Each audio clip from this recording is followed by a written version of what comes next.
Hello everyone, welcome to the Melting Pot podcast. I'm your host, Dominic Monkhouse.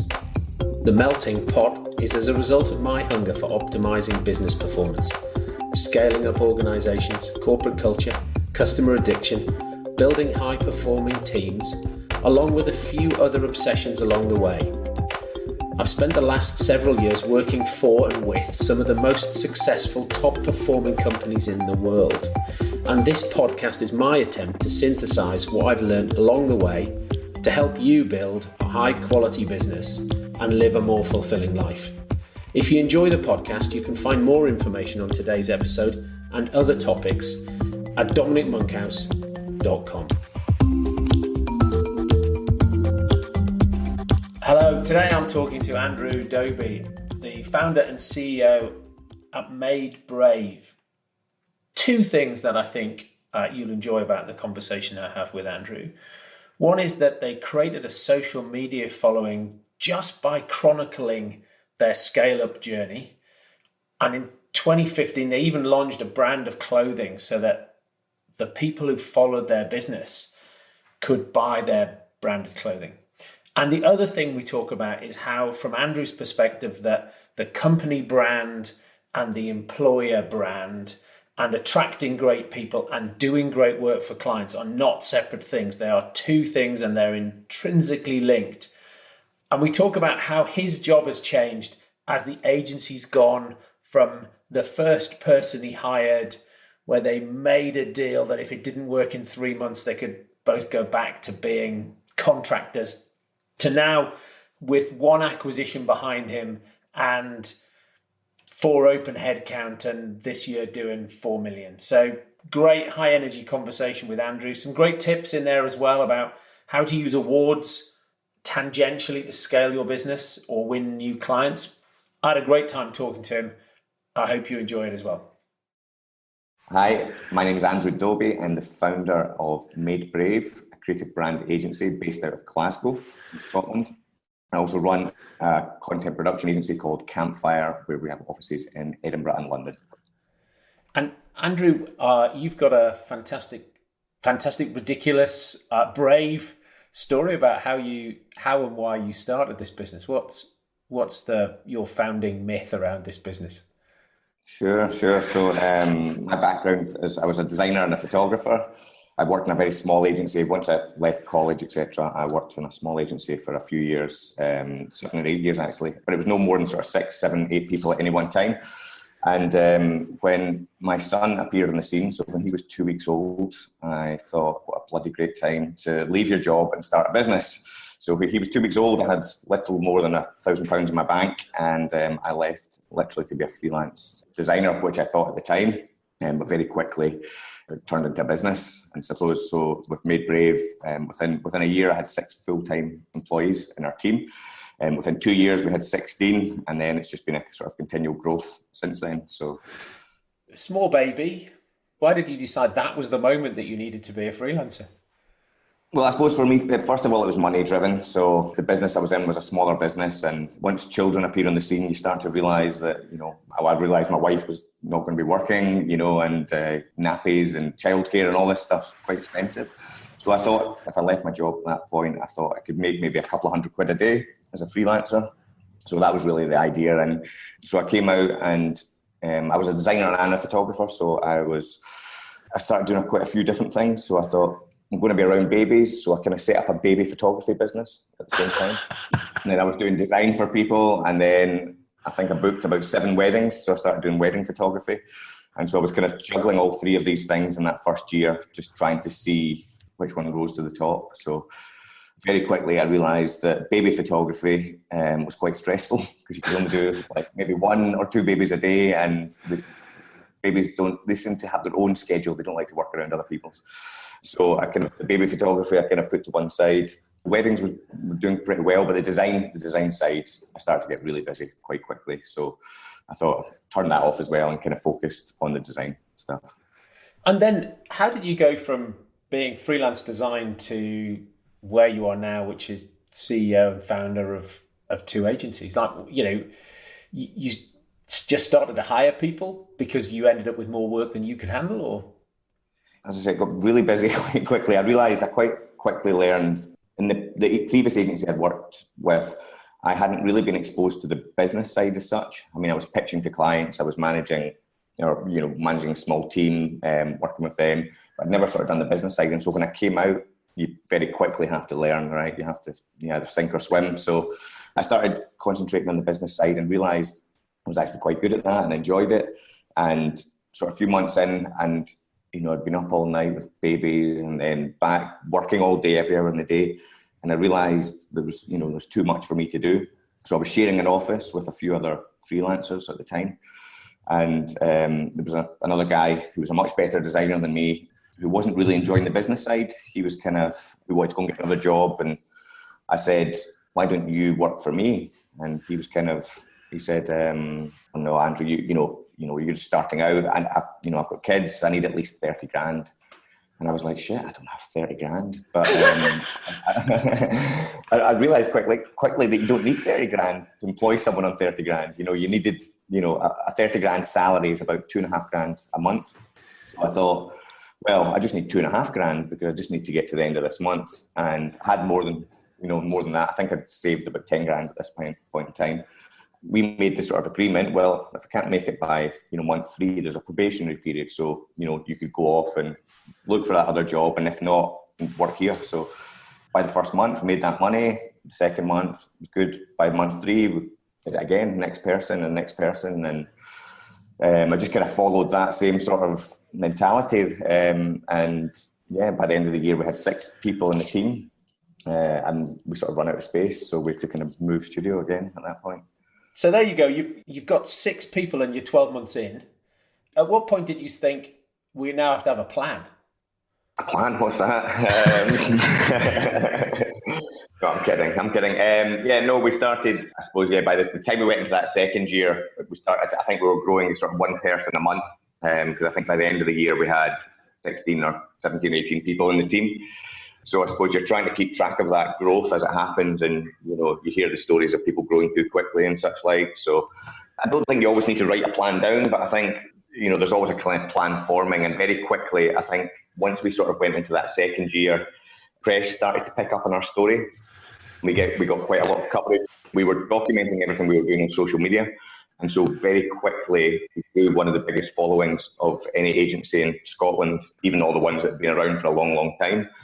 Because we'd sort of documented that kind of story. And if you think this was back 2011, 2012, so social media wasn't quite what it is now. And people didn't quite understand that if you share stories and sort of build a narrative on social media, it's actually a really powerful thing. And I didn't actually realize it. We were just actually doing it. We just sort of fallen upon it. And, we were posting, we just won this client, we've got this, and we're growing again and we're changing it. And I suppose it gave some for everyone to follow. So we grew this huge following. And at that point, I realized, I changed from being a freelance designer to suddenly being an agency, to suddenly having to build websites, to suddenly, producing campaigns, filming content, all sorts of stuff. So I separated the service offering from the brand, and I really focused on growing a brand. A lot of agencies kind of they forget about their own brand. They take the idea, we're too busy on the client work. I started to see that the world was changing, that brand was becoming a real focus for a lot of businesses, and a real thing that could separate you. So I thought, let's concentrate on our brand as well as doing good work. We started focusing a lot of effort, putting a lot of the profits back into creating our own brand and culture and a physical space that represented that. And I suppose that gave us a real differential and started to build a huge following for us. When you did that brand work, what you had to define who your customer was and who you were going to go after so that your brand resonated with them, and who's your sweet spot, who you trying to do great work for? I suppose it was kind of almost the other way around. We tried to figure out who we were. We tried to figure out who we were and then amplify that so that we'd attract people that got us. Okay. Rather trying to act like someone that we're not. I think very clearly you can see through that. So I think where great branding comes from is if you can figure out truly, authentically what you are and, what your values are and why you've attracted the people, as well as doing some, having some sort of great proposition. And if you can bring that to life, then you'll attract people who get you and connect with you and are going to be the right customers. But I mean, very much so now the business has grown and evolved. We deal with sort of larger businesses now, big marketing teams, kind of clients. I'm trying to think of some of the stuff we're working on just now. We've got a lot of drinks brands. So we just started working with Tennent's Lager, who's one of the sort of biggest drinks brands in Scotland, biggest beer brands. We work with most of the whiskies in Scotland now, but we've also, we also fly around the world. We've just finished filming a global brand film for Hard Rock Hotels. And then probably our biggest client in terms of size is Medtronic, who are a large healthcare device company in Switzerland. So, so a real varied mix, but tends to be larger teams with bigger marketing budgets now. So. And so when you did that work to decide who you were, where did you settle? Who are you? What are you about? What is it that allows you to attract these clients to you? If you haven't followed us or if you're listening, go and check out our Facebook and our Instagram. It gives you a real good representation of who MadeBrave are.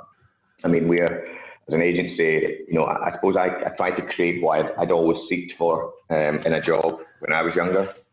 So like our offices are really vibrant, full of life and full of creativity. And yeah, we spent a lot of time developing our values. I'm a big believer in kind of, I suppose, purpose-driven and values-driven businesses.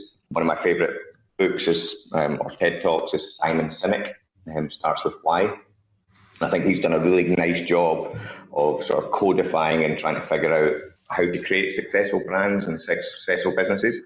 It all starts with figuring out, your purpose. And, we say here, MadeBrave, our purpose is to inspire creativity in everyone. So I tell my guys, don't go and sell on social media when you go to meetings. And if you do your job right, generally when you inspire people, they go, that's amazing. That sounds really hard. Could you do it for us? So actually, but then, I suppose running a business as well, the bigger and bigger your team gets, having clear values really helps sort of pull and hold the team together. And it helps attract the right people to your business as well. So, so we did a lot of work on that. But what we did was we let it organically go first. So we let the culture happen for a little while, and we saw it was working. So we didn't worry too much about putting it down on paper at the beginning. We just thought, let's roll with it while it's working. And then at one point we stopped and we said, let's look back and try and figure out what's making this work and what's making it amazing. And we got everyone to kind of input into why they chose MadeBrave, why they still work at MadeBrave, what makes a MadeBraver. And then, I suppose we took that kind of information and along with some of the stuff, some of the in my head, and tried to sort of codify out what our values were and what was making the culture special. It's fascinating that you've taken that view of brand, and not only does your brand attract great customers, but you use your brand to attract great talent. I think where so often companies, the marketing department goes off and does some sort of marketing brand work, and then you've got HR trying to do some culture stuff. And if the two don't come together, there's a gap that people can see. Yeah, it's all intertwined, you've got to be, like I say, like we're a service-based business. So the work that we do relies on having the best talent in the room.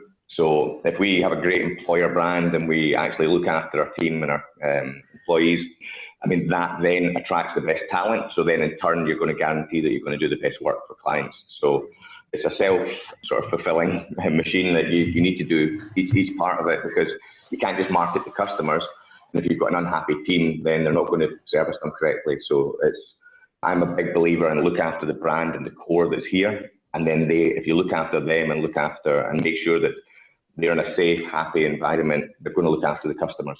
So you don't really need to market to the customers because they get good work, and that does its own work. In those early days, you were growing one person a month. Where are you now? So we are 34 people in MadeBrave, and we have just 10 people in Campfire over in Edinburgh and London. And so in MadeBrave then, your growth rate has stopped, or you now see growth coming from doing different work for different clients, or? This seems to be our crazy year. I think we grew really quickly. I think I've had sort of rough numbers. The first year we did about 200,000. We then did about 400, 600. We then went to about 1 million, and then we were stuck in roughly about 1 million turnover for about 3 years. It's often a really hard place to get to lift off of as an agency. I think one year we did like 960, then we did 1.1, then 1.2 or thereabouts, but roughly about 1 million each of those 3 years. And a lot of agencies can't break that. Luckily, last year we merged with Campfire, so we brought Campfire in and created a group, and we had a phenomenal year. And so we've grown. So this year we just finished on 2.7 million. So we took a huge step off of the 1 million plate that we couldn't move, and right up to 2.7. And this year we've just won a whole load of accounts. It's actually, something brilliant has happened. I'm trying to figure out what it is. Because I think because we did this kind of the merge with Campfire, so they have content production and we have brand on the other side. There's kind of like no hole in our pitch now, because, we often create brands, and when you create a brand, it then turns into you need to build a website or a campaign and such like, or you need to manage social media. Now, to have the best of these things, you need to create content. So now that we've got our own content production agency, it's like the sale works back and forth, and for a client, it makes it much easier because they don't need to go to multiple agencies, although they still get the feeling of multiple agencies because we have two very separate cultures with the two companies. But the advantage is, I suppose, that, if a brief changes or the market changes or anything changes, we're in control of both pieces, where often if you were outsourcing that production, you've got another layer of margin, you've got another layer of bureaucracy and such like. So very much this year, I think we've got 4 other jobs out at the moment, and I'm kind of a wee bit twitchy thinking, actually, I think we might need more people.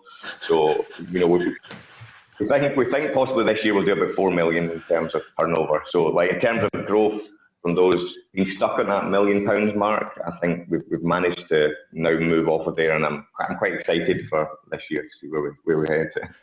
And also because I talk to people, and some people still feel as though they're stuck in Brexit no man's land. If you're now you've got global clients, or you're working with clients in Scotland who are exporting globally, the local economy is less impacted for you, or? I will tell you the trick is just don't watch the news and don't listen to anything about Brexit. Pretend that it doesn't exist and just carry on moving forward. Like, I'm not really into politics, and I don't. I think businesses have a great power to change the world, and if we just kind of, all this big thing that goes on around politics, I'm a big believer, just keep moving forward. And so I don't even watch it. I don't listen. My operations director, he's dead into it, but I'm like, I don't want to hear the negativity. So I'm a real positive mindset, and I feel that anything that kind of drags your energy down and pulls you down, kind of cut it out of your life. So for me, that Brexit chat and everything that's happening there is negative energy to me. So I don't listen to it. I just carry on as if it doesn't exist. And I know that's quite naive, right? But it seems to be working. I agree with you. It's last recession, I stopped watching the news, and I've never gone back to watching the news. Exactly. There's a lot to be said. If you fill your brain with positive stuff, you tend to find positive stuff happens. I spend my time where people are maybe listening to the news, or I listen to podcasts and audiobooks and try and keep my mind positive. Because when you're running a business, bad things happen all the time. So you've got to kind of counterbalance that with positive. So if you go off, if there's bad stuff happening in work and maybe someone's left, or you've lost an account, or something stressful's happened, or a cash flow issue, if you add more negativity into that, that's not good for your mental health. You better top it up with positivity. You mentioned that Campfire and MadeBrave have got different cultures. How does that show? What does that look like? So Campfire is a friend of mine, Lewis. While I'd been growing MadeBrave, he had been growing Campfire. He's also got a great startup story. He kind of started his business when he was like 17. He's like Benjamin Button, I call Lewis. He's going from old to young. He's like the oldest young mind you've ever met. He'd been growing Campfire over in Edinburgh, and they focused purely on content. And they developed a very, their own unique culture.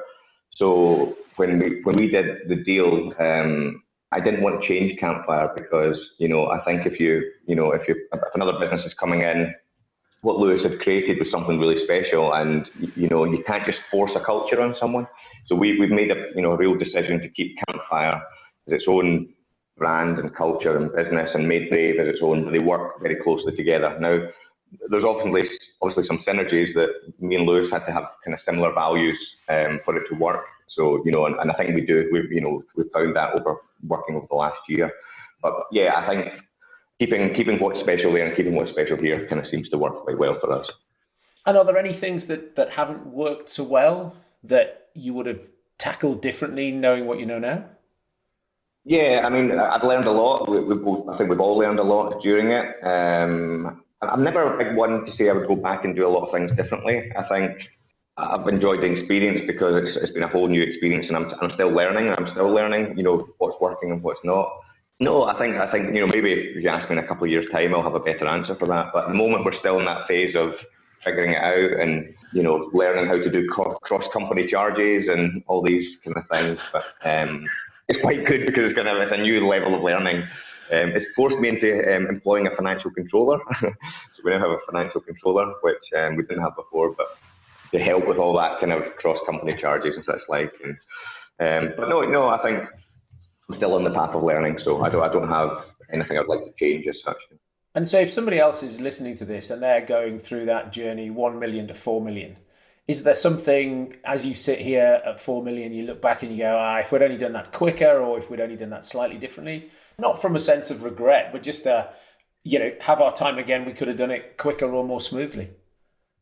No, I think that was just the natural time that it's taken to do. There's quite a lot to do when you're growing a business, and I think if I can give a piece of advice to someone, if it's a creative business specifically, where I've noticed some creative businesses that fail to grow or scale, and obviously scaling and growing is not for everyone. So, but if someone was interested in growing an agency, as a designer and a photographer, I'm obviously a creative person, but in about the second year, I decided to completely come off the tools, being, I suppose, a creative and doing the jobs.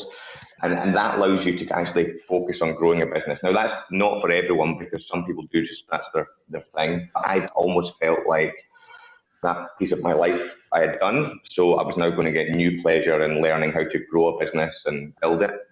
And someone quite early told me that really stuck with me is that if you're running a business, your desk should be empty. There should be nothing on your desk. Now, that sounds crazy, I know, but it kind of works if you start thinking about it. And eventually, if you're running a business, if something lands on your desk or your inbox, there should be someone else around you that's better at doing that task than you. So now, if it's finance related, I don't have to think about it because I've got a financial controller. If it's operations, I've got an operations person. If it's commercial and new business, I've got a commercial director. If it's client services, I've got, so slowly but surely, in the beginning, you need to do a little bit of everything, and you do need to multitask, but slowly but surely, you need to take away, right, what am I doing that's not making me happy? And then when the time is right, employ a person for that until there's nothing left for you to do. And every time as you grow and scale, there's always something new that lands on your desk that you didn't realize would be there now, and then you have to work to get that into new. And then eventually, if you do have nothing there, and you all these people, well, you've actually got a business. You don't own a job. Because if you're doing it all, you own a job. And, I'm quite keen on eventually slowing down a bit. So, I'm keen on having a business that works without me doing everything. And I think when you I feel we're at quite a good stage for that at the moment. But like at the moment, we're running out of space in this new office, right? So I now need to find a new premises. So I'm back on the stuff on my desk again, But, maybe once you get much, much bigger, that thing, those will change as well. But yeah, I think another key thing I would say to anyone, if they're growing a business, get a personal assistant as soon as possible. A good one, get someone that can, like when I'm doing this podcast just now, there's emails dropping into my inbox and someone replying, Geraldine, my PA, is replying as me. She's replying and talking as if Andrew's, so you get a duplicate of yourself. And also, if there's stuff that, she can't answer, she's organising it and categorising it. So when I come out of here, I can look at my inbox and I can say, well, that really needs an answer quickly, or I can just look at that for information and such like. So a lot of people wait a long, long time to get an assistant, and I think it's a clever thing to get early because you get double your time once they're up to speed. I think you're right. Just going back to the CEO thing and clearing your desk, I often see as businesses get maybe even a little bit bigger, maybe on that sort of towards 10 million, the CEO had a thing that they used to be amazing at, whether it's sales or marketing, and somehow they want to still own that, and then that starts to slow the company down because actually they haven't got time to do it full time because they've got a full-time job running the business. But then your other piece of advice about having an assistant is spot on. I remember turning up in a job and I had a secretary and I got rid of her because she was terrible. And then I didn't have an assistant for several jobs after that, and then got a PA, and it's like, oh, as you say, it's like cloning yourself. And so many people I meet feel, I don't know, embarrassed or that they should be able to manage it all. I don't know, there's just something holding them back, stopping them getting help. Yeah, I mean, like that. I'm flying all over the place, different jobs and seeing clients and such like, and if I had to sit and do all that travel planning, I would literally spend half my week planning flights and hotels and all that kind of stuff. And literally, I just get a pack that's handed to me. It tells me, Andrew, wake up at 9 o'clock, 9:30, you're on the taxi will get you, literally, so I don't have to think about that stuff. So actually, I can use whatever brain cells I've got left on that makes more sense, Yeah, and it's very important when you start to build a team needs a leader, needs someone to be thinking about the future and to be pointing them in that direction. So you need headspace for that stuff to try and figure it out. And if you're constantly down in the dirt, very, very difficult to do both things at the same time. So you've won some awards along the way. How important do you see winning those awards for clients and or the team? Well, I'll give you a wee secret, right? So usually what people do in creative businesses is they go after all the creative awards. So now if you go after all the creative awards, when you go to the award ceremonies, it's full of other creative people. Now, other creative people are generally not your clients, they're generally peers. So in the first few years of MadeBrave, we were growing really quickly as a business, and the business was scaling quick, so we had a great story. So I thought, let's not go for any of the creative awards. Let's leave all the creative people over there and let's go for all the business awards. And who are at the business awards? Customers. And who were we at the business awards? We were the creative ones. So that was my strategy, first of all, was thinking about what is my award strategy. And it was going there so that I could find customers. And then, once I had customers, then we do all the great creative, and then we go for the creative awards. So I always encourage people to think about their own business and think, what award strategy can you have that's not the obvious one? Where are your customers at, not where are your peers at? There's obviously a place for both, because, awards can be great for culture and can be great for motivation for your team. It helps, people with their careers, but you just, I suppose, don't always think of the obvious. Think about different ways it can be done. If you think about what you know now, and not with a sense of regret, but if you could go back in time, is there a thing you know now that you wish you'd known then? When I was in my first job and I worked there for 7 or 8 years, I never contemplated running a business. I thought, it was beyond me and beyond my brain. And I think realizing that, it sounds so overwhelming when you think, you've got to run a business, employ people, do contracts, all this stuff. I had a friend talking to me the other day, and she was like, how do you know which people to employ and all the roles? But I think if I can tell a younger self or someone who's starting out their journey, is like, don't worry, it seems overwhelming. You get there bit by bit. It's like little Lego blocks, and all these little tiny pieces, and everyone helps you. Every single challenge, the most important thing is to tell people what you're struggling with, or where you're at, and don't keep it to yourself, because I've found the business community, like everyone wants to help. And so if you don't know how to write a contract, you can ask someone, and usually someone will give you one. I'll have mine. Like, that's the kind of stuff I do for people now, is I'll just give you my contracts, you can use them. And so I think just learning that if I can do it, I'm not the cleverest guy on the planet. If I can do it, anyone can really do it. So don't be scared to start. But when you do start a business, you have to be willing to work hard, and you have to have kind of resilience, I suppose, when lots of things don't go your way, and you have to You have to be able to put those behind you. And, for me, a real positive mindset is something that's really important in running a business. That right at the beginning, you were saying you only had to pay next month's salary to the guy who wanted 30 grand.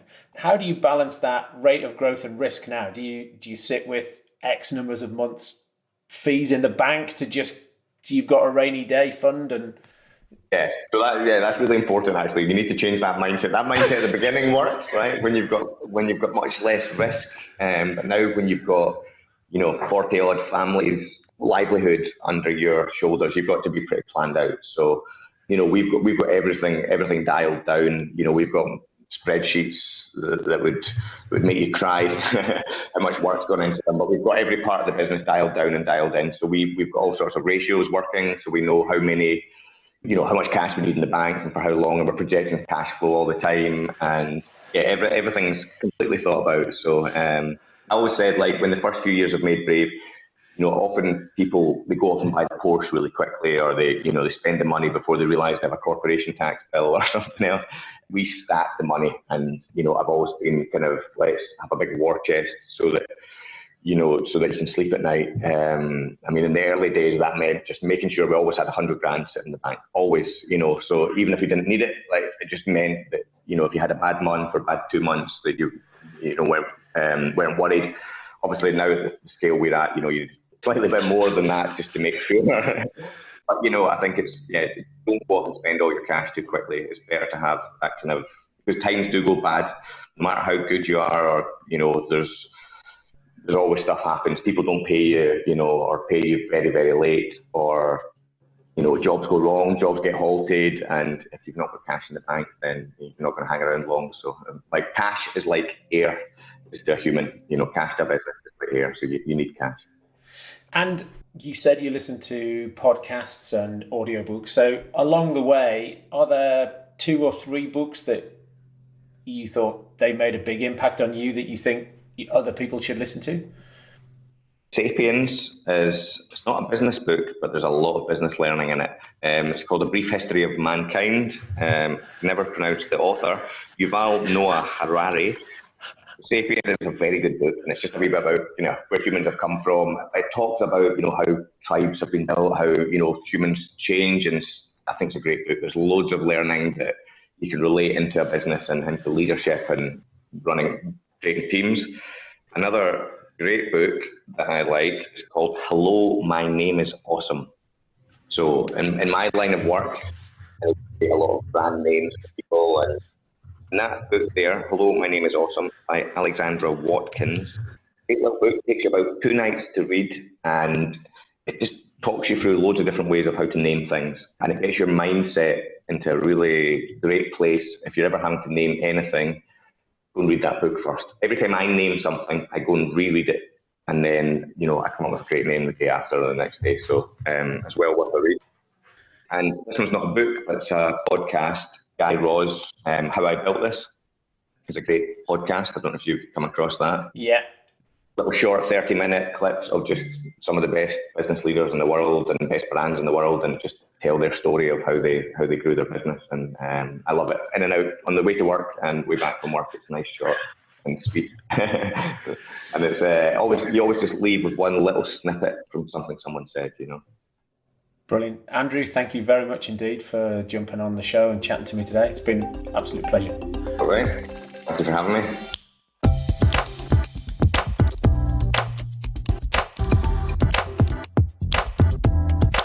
All this information and more can be found at dominicmonkhouse.com/podcast. There you'll find show notes, additional reading and links related to this episode. You can also find my blog and the past editions of the Melting Pot newsletter. The simplest thing to do is to sign up to my subjectively not crap once a week newsletter, where I'll update you on what I've been up to, the most interesting articles I've read, and all things relating to scaling up, high-performing teams, net promoter score, company culture, etc. Social, you can find me on Twitter at Dom Monkhouse and LinkedIn at Dominic Monkhouse. LinkedIn is probably the best way to reach me and share your questions and comments. Thanks for listening.